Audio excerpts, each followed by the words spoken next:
Bueno, vamos a seguir con la parte práctica. Ya terminado de procesar los artículos, de aplicar stemming, lematización, remover los stopwords, quedamos solamente con los alfanuméricos y luego volvimos a armar una lista donde cada uno de los elementos tiene cada uno de los artículos preprocesados. Por ejemplo, si vemos cómo queda el artículo, vamos al artículo 0 que ya lo conocemos. Acá tenemos from, Lexington, subject, what, car, organ, universe, Maryland, college, parkline, etc. Bien, lo que vamos a hacer ahora, que es muy recomendable hacer, es salvar, porque esto tardó un rato. Con Pickle podemos salvar el archivo, o sea, la lista vamos a ponerle así, a disco, por llegar el caso, por si tenemos que volver a iniciar la notebook por el motivo que sea, ya nos queda salvado. Bien, entonces volvemos a salvar y chequeamos que en item list efectivamente tenemos el artículo 0 en item list 0, estaría todo bien. Bueno, vamos a abordar primero la parte de vectorización. Para hacer la vectorización, para hacer esa cuenta de palabras, no la tenemos que hacer a mano. Dentro del paquete sklearn, en la parte de feature extraction tenemos, y dentro de text tenemos count vectorizer y tf idf vectorizer. Count vectorizer implementa lo que vimos que es el count vectorizer y tf idf vectorizer lo vimos en lo que es el tf idf. Bien, los parámetros son, diría que casi los mismos para ambas herramientas. Lo único que tenemos que hacer en el caso de querer usar count vectorizer o tf-idf vectorizer es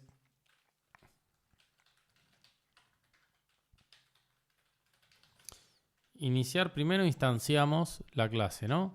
Vamos a definir vectorizer. Entonces acá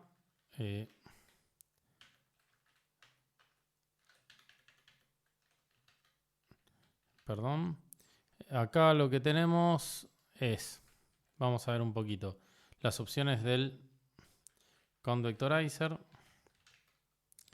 Esto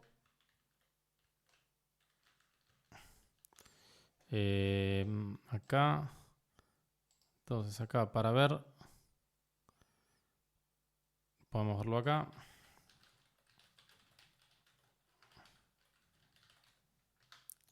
Básicamente,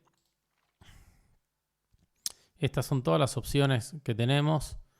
Le dejo para que lean la ayuda. Esto, fíjense, chusmen, mi consejo es chusmen la parte de Ngram Range, que ahora está puesto en 1. Yo voy a explicar ahora maxdf y mindf, pero tienen otras opciones muy interesantes para sacar provecho de count vectorizer. Pueden elegir el tokenizador, pasar una lista de stopwords. Mírenlo en detalle. Yo me voy a detener en por ahí lo más importante que creo que tiene la función, que son los dos parámetros, maxdf y mindf. ¿Qué significa? Bueno, porque count vectorizer lo que hace es recibe todos los artículos y en base a eso arma los vectores de cuenta. Pero para armar los vectores de cuenta, lo que necesita es definir un vocabulario, definir qué palabras son las que voy a contar y cuáles voy a ignorar. Y para definir ese vocabulario, básicamente toma los dos siguientes límites.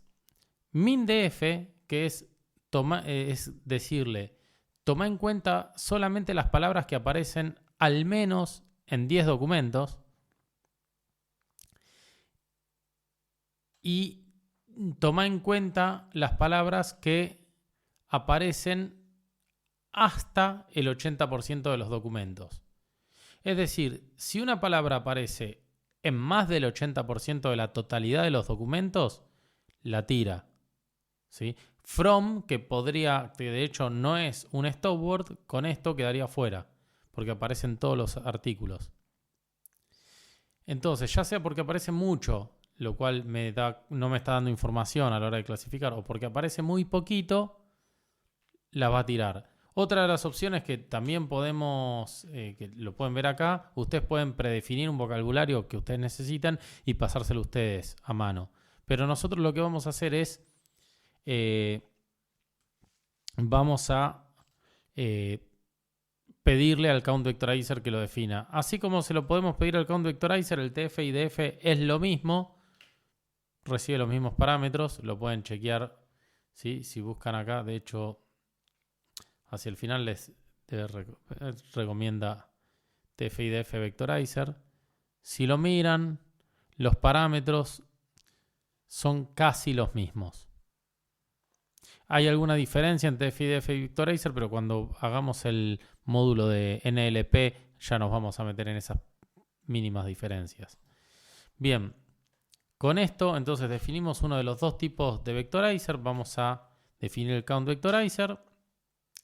Y lo primero que tenemos que hacer es aprender el vocabulario, o sea, qué palabras cumplen con esta restricción. Y además hace algunas cosas como arma un vector en el cual nos informa cuántas veces aparece cada una de las palabras, ¿sí? Entonces, una vez que nosotros definimos esta transformación, ¿sí? Que es transformar artículos en vectores, lo primero que hacemos es un fit. Esta estructura de fit transform a la hora de definir transformaciones es muy utilizada, ¿sí? Primero fiteamos, o sea, el fit es aprender el vocabulario y le asigna un código, es decir, le asigna un número de índice a cada palabra y acá podemos ver el vocabulario. Si por ejemplo, si hacemos countVect luego de hacer el fit, punto vocabulary guión bajo, esto significa que lo aprendió, el guioncito bajo significa lo aprendí después de hacer el fit. Todas las propiedades de una clase que tienen un guión bajo al final significa que se aprenden, se infieren, o sea que se estiman luego de hacer un fit. Y acá tienen cada una de... Perdón, esto no es cuántas veces aparece, esto es, por ejemplo, que la palabra thing en el vector de Count Vectorizer está en la posición 8119, que la palabra what está en la posición 8880, que la palabra car está en la posición 1177. Es decir, si yo tengo un count vector que tiene un 3 en la posición 1177, recuérdense que lo que sería la primera posición es el índice 0, entonces si voy al índice 1177 y veo un 3, significa que la palabra car en ese documento apareció 3 veces. Bien. Otra de las cosas que podemos hacer es, en vez de tener este diccionario palabra índice, lo que podemos tener es tener el vector que yo les dije de vocabulario. Esto lo podemos obtener con getFeatureNames. Y acá tenemos que en la posición 0 está la palabra AA, en la posición 1 AAA, y así sucesivamente. Por ejemplo, si vamos a vocabulary, la posición 1100... Perdón, me olvidé cuál era. Si vamos a vocabulary 1177, entonces, acá 1177, entonces tengo la palabra car. Bien, fíjense que vocabulary 641 es bank y si me fijo en vocabulary a qué índice pertenece la palabra bank, me da 641. O sea, con vocabulary transformo índices en palabra y con countVect vocabulary transformo índice en palabra y con vocabulary que lo definí acá transformo palabra en índice. Bien, una vez que tenemos esto, este parámetro y este parámetro deberemos elegirlo lo mejor posible. Fíjense que ya hay varias cosas que deberíamos elegir a mano. Si hacemos stemming o no, si hacemos lematización o no, si eliminamos stop words o no, cuál es el max de f, cuál es el min de f. Todo eso forman parte de hiperparámetros. Se llaman hiperparámetros a aquellos valores que los defino antes de entrenar el modelo, ¿sí? O sea, los parámetros son aquellos que se definen cuando entreno el modelo. ¿Sí? Cuando calculo, en nuestro caso son las distribuciones de probabilidad, que se calculan a partir de los datos de train. Esos son parámetros. Si yo los calculo a partir de los datos de entrenamiento, son parámetros.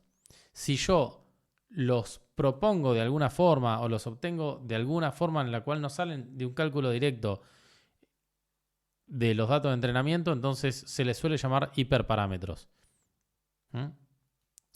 Entonces, bien, acá ya hicimos una prueba. Yo subí el min de f acá a 100 para que tarde poco.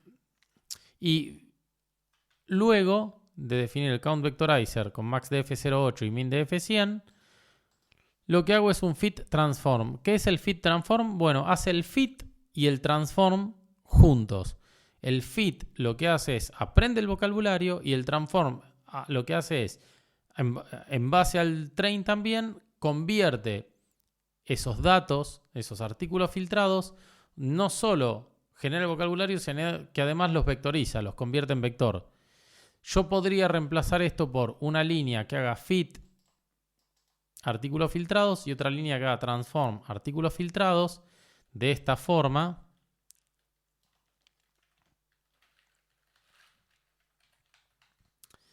Y me daría exactamente el mismo resultado. Si hago todo junto, la particularidad que tiene es que es un poquito más rápido. ¿Sí? Porque ya tiene los artículos en memoria y ya liquida todo de una. Pero esa es la única diferencia. Entonces, vamos a correrlo.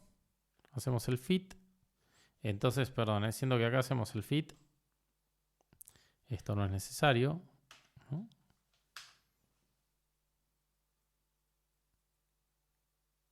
Ahora, ¿qué aprendió el count vectorizer con el fit? Bueno, aprendió el vocabulario, ni más ni menos. Si yo hubiera usado el TF vectorizer, no solo aprendía el vocabulario, sino que además aprendía el IDF.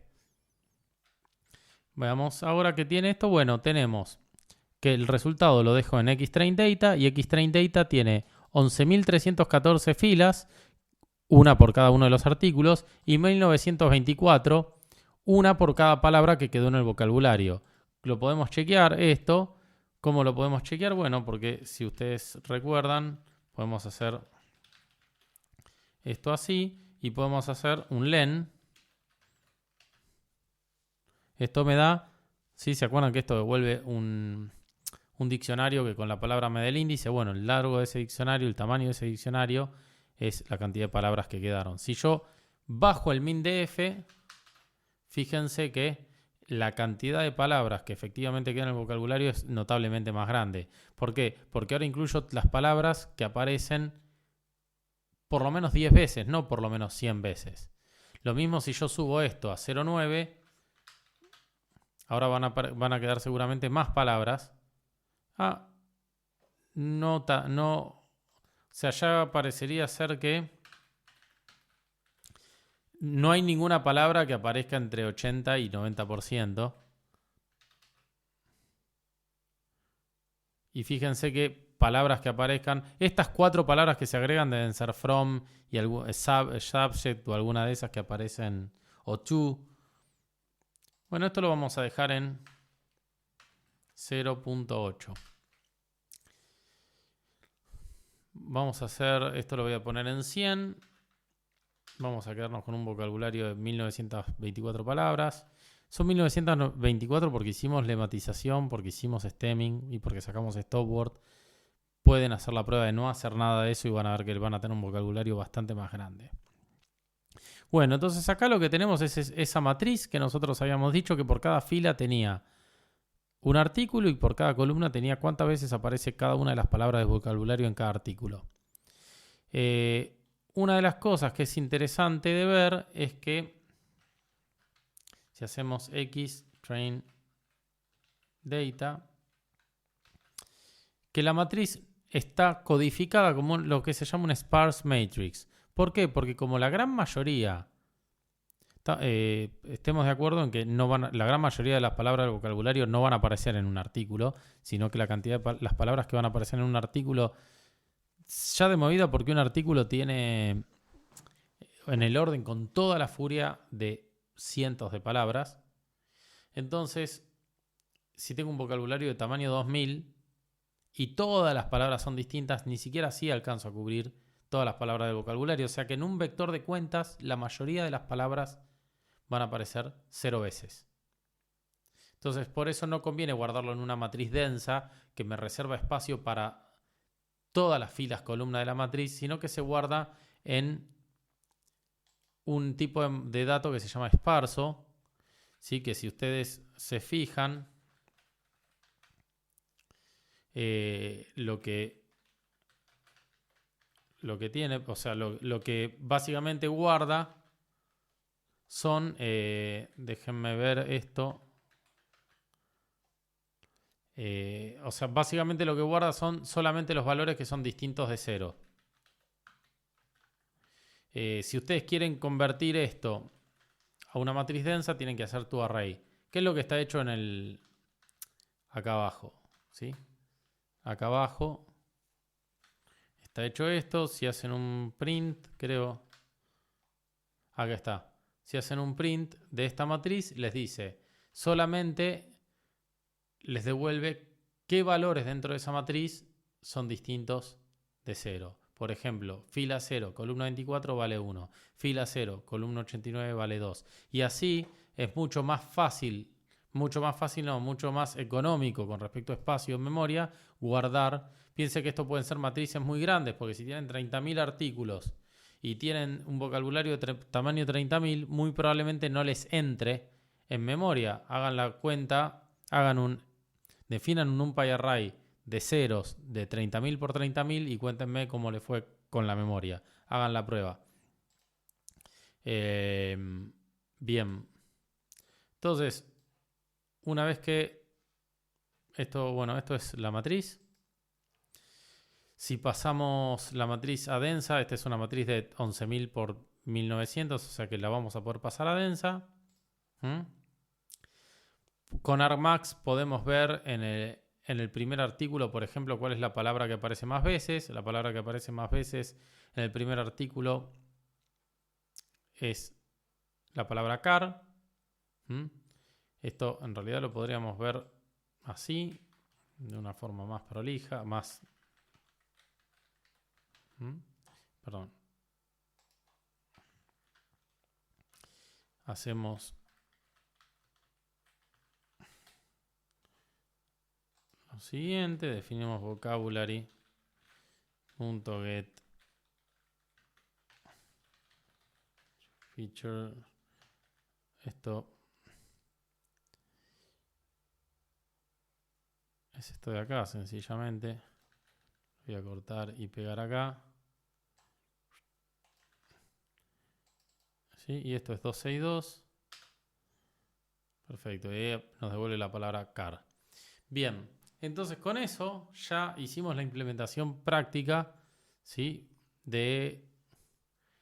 O sea, ya vectorizamos esa consideración práctica que habíamos llamado, que es vectorizar porque tengo que entrar de una forma a mi herramienta. Lo otro que podríamos haber hecho es usar Count Vectorizer. Y si usamos Count Vectorizer, TF y DF Vectorizer, es exactamente lo mismo. Yo voy a reemplazar acá esto.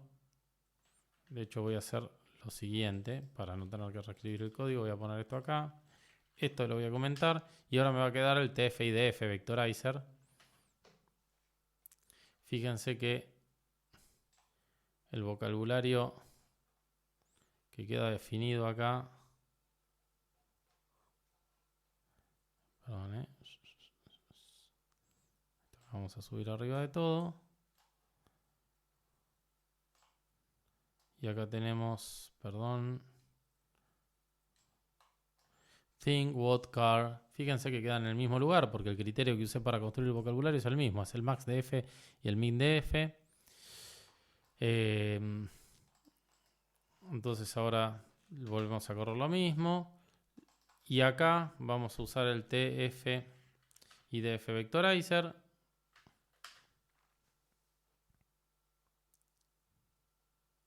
Y ahora lo que quiero ver es cómo queda la matriz, esta matriz de acá. Fíjense que si yo hago un print, como hice antes, de xtrain data, ven como ahora los valores ya no son más enteros. ¿Sí? Los valores ahora están todos multiplicados por el IDF.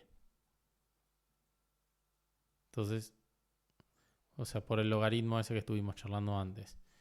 Cuando pasamos a ToArray. Bien. Esto era lo que les quería mostrar. Y ahora podemos hacer dos cosas.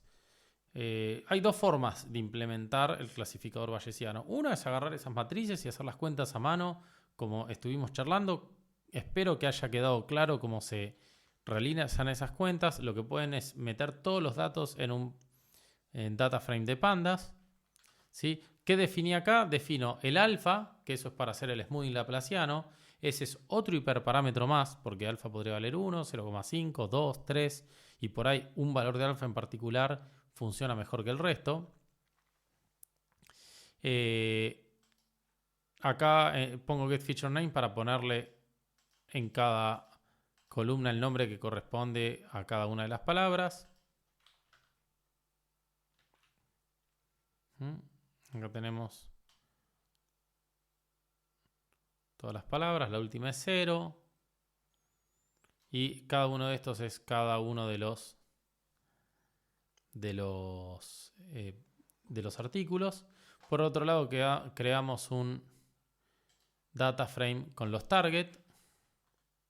Perdón, no un data frame. Agregamos una columna que se llame target, que va a tener el target. Que va a quedar acá al final.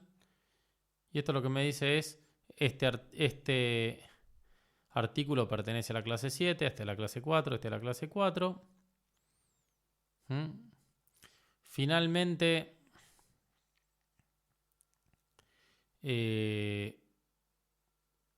lo que vamos a hacer entonces es un for a lo largo de todas las clases, es decir, de 0 a 19, que son todas las clases posibles. Nos vamos a ir quedando con cada una de las filas, o sea, acá hacemos target es igual a i.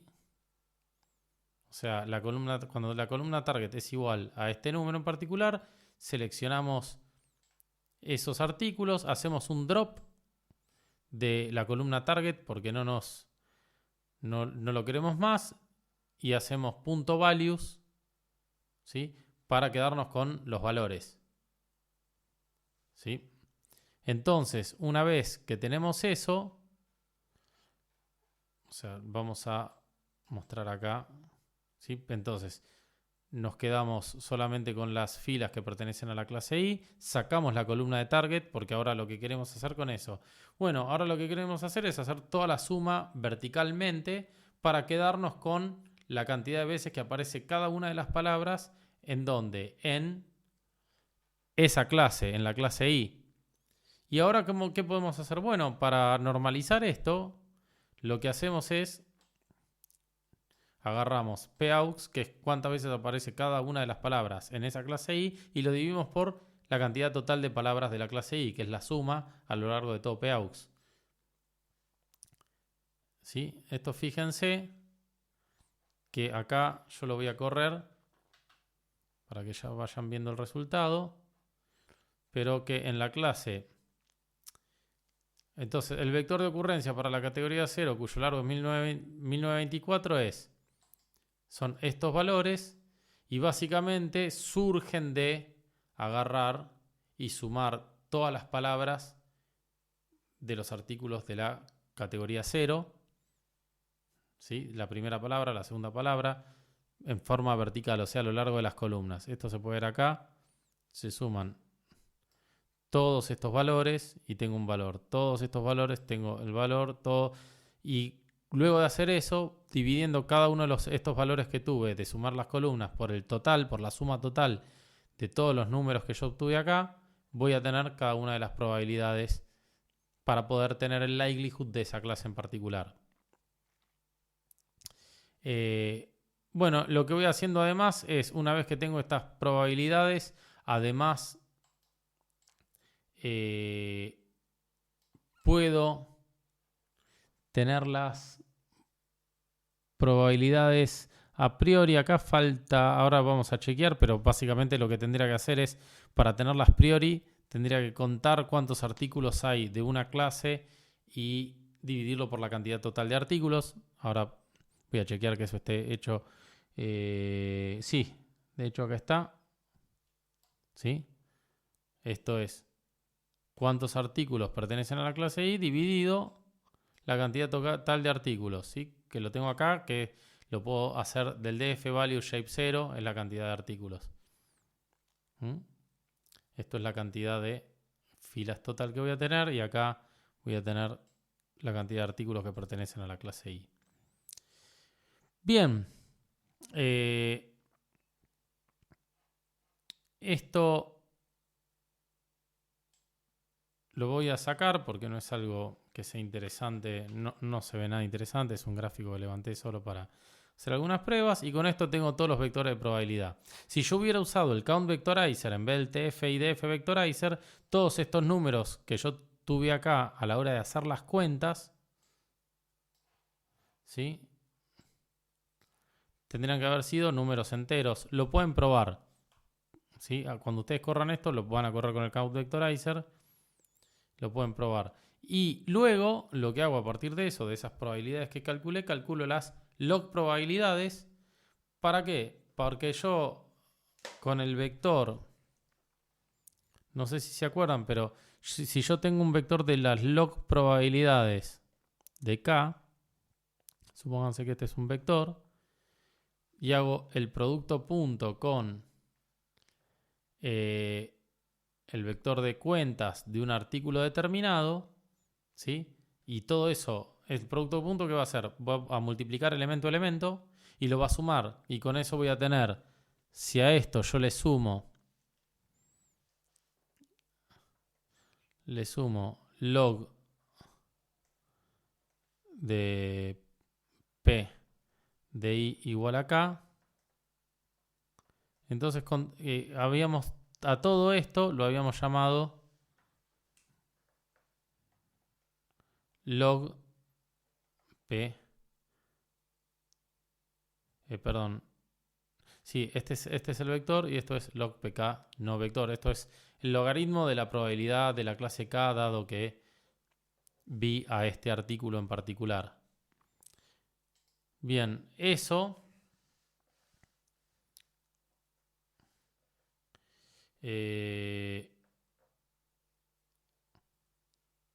por eso es que me sirve armar vectores de log probabilidad de ocurrencia. Para poder hacer el cálculo rápido, ya les había comentado por qué no se usa la probabilidad.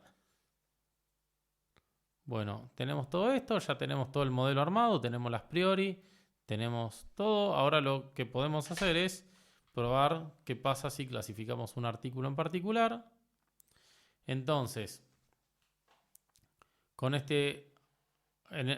que podemos hacer es ver que si agarramos el artículo 56, el número 56 que pertenece a la categoría 7, calculamos el log likelihood, ¿sí? Que el log likelihood, ¿cómo lo calculamos? Así, como les había dicho, el producto punto entre la cantidad de ocurrencias y la probabilidad. Esto es el hecho de llamarlo P priori, yo le pondría P like, eso sería más prolijo, ¿sí? Y ahí está, ahí tenemos, eso sería más prolijo porque en realidad es el likelihood, multiplico esto por el P like y ahí hago la cuenta. Fíjense otra cosa interesante que se me pasó decirles, pero cuando hacemos la cuenta de la estimación de las probabilidades, ¿quién aparece sumando acá? Acá, el alfa. Entonces, cuando sumo todos estos valores verticales, a cada uno de estos les voy a estar sumando un valor de alfa. Es por eso que ninguno de estos va a tener una componente que valga 0 totalmente. ¿Está bien? Porque va a valer por lo menos alfa. Bien, procesamos esto, entrenamos, es decir, calculamos, estimamos los valores de probabilidad para cada clase. Hice una estimación para un artículo en particular. ¿Está bien?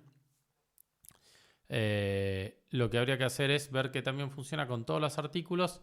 Eso se los dejo para ver efectivamente que también funciona. Es decir, de los artículos, ahora cargamos train. Estaría bueno tener un conjunto de artículos que no se hayan visto para estimar las probabilidades y ver que también funciona nuestra herramienta con esos artículos. De hecho, es una de las cosas que van a tener que hacer.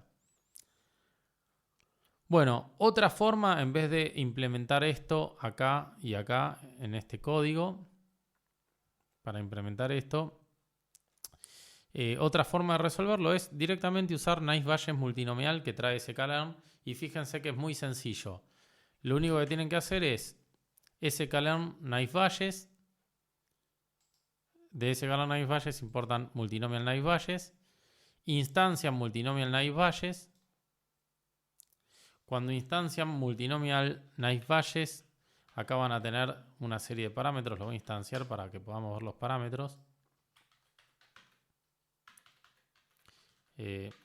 Perdón, esto lo vamos a ver ahí entonces. Fíjense que cuando hacen la instanciación de multinomial Naive-Bayes, una de las opciones que tienen es alfa. Fit prior true, es decir, si quieren que calcule las prior o no. O si ustedes quieren pasar cuáles son las priors. ¿Sí? Esto tiene utilidad a veces para hacer las priors, sobre todo en datasets muy desbalanceados. Bueno, acá si el alfa es 1, no hace falta definirlo, o usamos un alfa 1. Y fíjense, cuando hacemos transformaciones, típicamente al principio se hace un fit y después un transform. Cuando hacemos un clasificador, típicamente se hace un fit. Con el fit se calculan los parámetros, básicamente se calculan la distribución de probabilidad de cada una de las clases y las probabilidades a priori. Y cuando hacemos un fit en un clasificador necesitamos dos cosas. Los artículos en formato matriz densa y la clase que corresponde a cada uno de los artículos. Acá esto es una lista cuyo elemento me dice a qué clase pertenece cada uno de los artículos que pusimos acá. Y hacemos la predicción también para el artículo 56 como para ver un poco cómo funciona esto. Y lo que vamos a hacer ahora es, vamos a ver que también funciona con todos. O sea, vamos a calcular el accuracy o el porcentaje de artículos de train clasificados correctamente. Fíjense que para hacer esto lo que podemos hacer es un array. Para esto es muy útil, así como fit calcula los parámetros, hay otra función que es muy muy útil que se llama predict, que lo que hace es recibe una lista de observaciones X, de artículos vectorizados y devuelve la predicción para cada una de esas listas. Esto funciona, esto recibe una lista, por eso yo esto lo paso así. ¿Sí? No recibe un elemento de la lista. Hace una predicción, por ejemplo, si yo quiero predecir los 10 primeros artículos, ¿sí? Va a predecir 7, 10, 2, 14. Está preparado para hacer predicción en volumen, no en particular. Por eso recibe una lista de artículos y no un artículo en particular. Esto va a tener un tamaño, esto que yo le pase acá, de 10 por el tamaño de vocabulario, que creo que es 1924. Y una vez que hacemos el predict, ¿sí? Para los datos, lo que podemos hacer es comparar cuáles son iguales. Los predicts son iguales a las anotaciones que tenemos en 20train target. Una vez que hacemos eso, comparamos los artículos. Comparamos las anotaciones que tenemos con las predicciones. Cuando hacemos esa comparación con este doble igual acá, lo que nos va a dar es una lista que va a tener true en aquellos lugares donde la comparación de igual y false en los que dio distinta. Y si sumamos eso, nos va a dar, porque true, cuando hacemos la suma, true queda casteado a 1, false queda casteado a 0, o sea que la suma de un vector que tiene true, true, false, true, false, true, false es la cantidad de true total dentro del vector. Si lo dividimos por la cantidad de artículos, nos va a devolver cuál es el porcentaje de artículos clasificados correctamente. Bien, fíjense que nos dio 85,97. Nos dio un poquito más que lo que figuraba. ¿Por qué nos dio un poquito más? Porque ahora estamos usando TF-IDF, no Count Vectorizer. Lo que ustedes habían visto antes era para Count Vectorizer. Bien. Ahora, ¿qué es lo que se espera que ustedes hagan con esto? Todo esto está hecho para train. O sea, a partir de train, lo que uno puede hacer es estimar las probabilidades, estimar las distribuciones a priori, estimar cuánto valen los IDF, estimar los vocabularios, eso se hace a partir de train también. Pero luego, la idea es usar este modelo para ver qué también funciona con datos que no haya visto nunca. Para lo cual, ustedes pueden cargar, así como cargamos el subset de train acá, podemos cargar lo que se llama el subset de test, que tiene el mismo formato. La diferencia es que no lo usamos para entrenar y que queremos ver y lo queremos usar para ver qué también funciona esto que nosotros hemos entrenado. ¿Por qué? Porque yo quiero ver si esto funciona bien solo con los datos de entrenamiento, o sea, si se adaptó solo a esos datos que vio en entrenamiento, o si funciona para datos que no haya visto nunca. Típicamente estas herramientas no funcionan tan bien para datos que no vieron nunca como para datos que vieron. Entonces la idea es poder medir eso.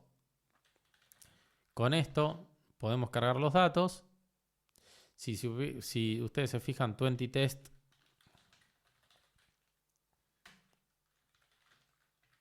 le hacen un len a esto. Tenemos 7.532 artículos en 20 test. Y básicamente lo que queremos acá es que escriban la solución. Para lo cual van a tener que agarrar los archivos de los artículos de test, preprocesarlos. Primero, preprocesarlos a todos. Tienen el código ahí arriba para preprocesarlos. Luego de preprocesarlos, van a tener que transformarlos, o sea, vectorizarlos. Fíjense si el fit lo van a tener que volver a hacer o no, y piensen eso.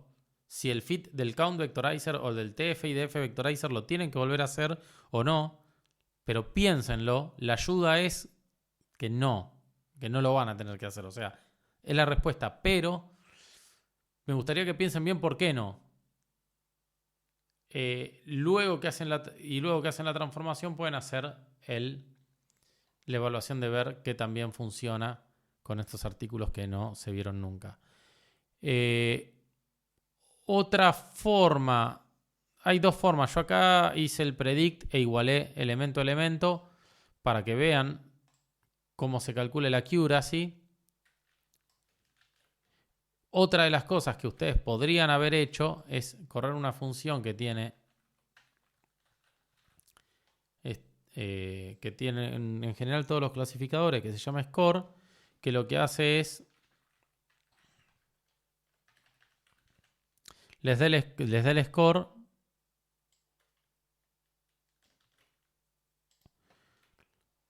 O sea, hace todo este procedimiento. Ustedes dicen, automáticamente con el clasificador hace el predict, lo compara con los labels que ustedes pasan y les devuelve la accuracy. ¿Está bien?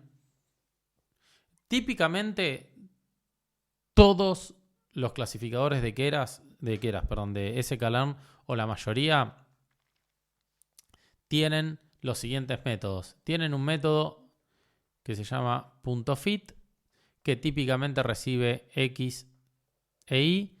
Con esto típicamente calcula los parámetros. Tiene otro método que se llama predict,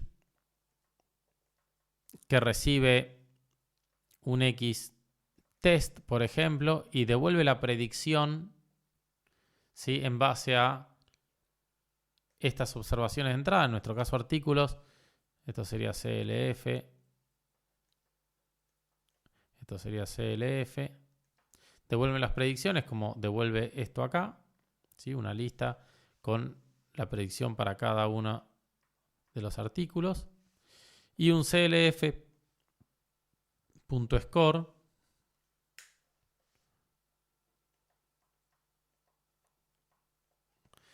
que recibe un X-test y un Y-test, y básicamente lo que hace es, hace el predict, y esta lista la compara elemento a elemento con lo que ustedes pasan en Y-test, cuentan lo que están bien y divide por la cantidad total, y en base a eso les devuelve lo que se llama el accuracy,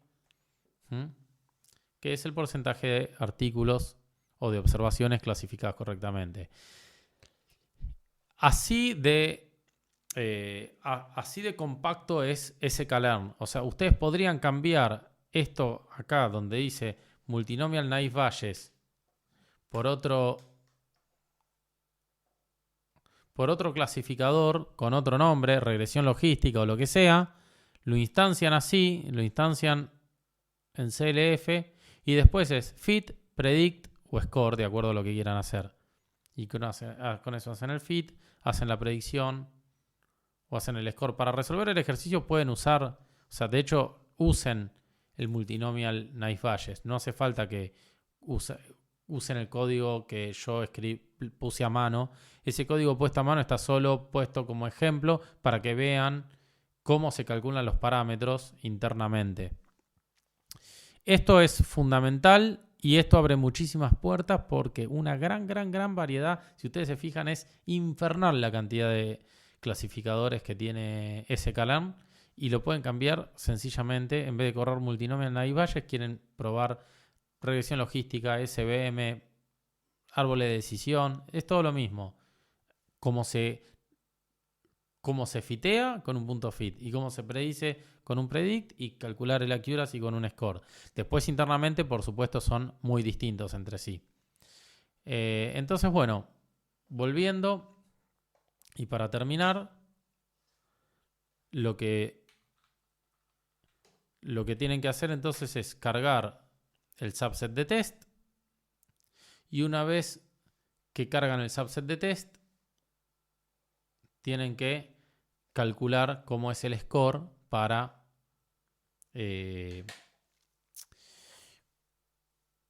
ese subset. Y compararlo con el de train van a ver que va a haber una diferencia.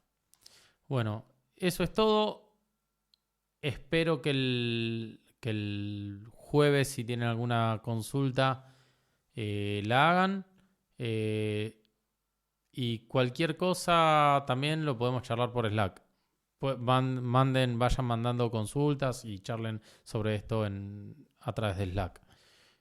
Bueno, con esto estaríamos cerrando la parte de clasificación de texto utilizando naive Bayes.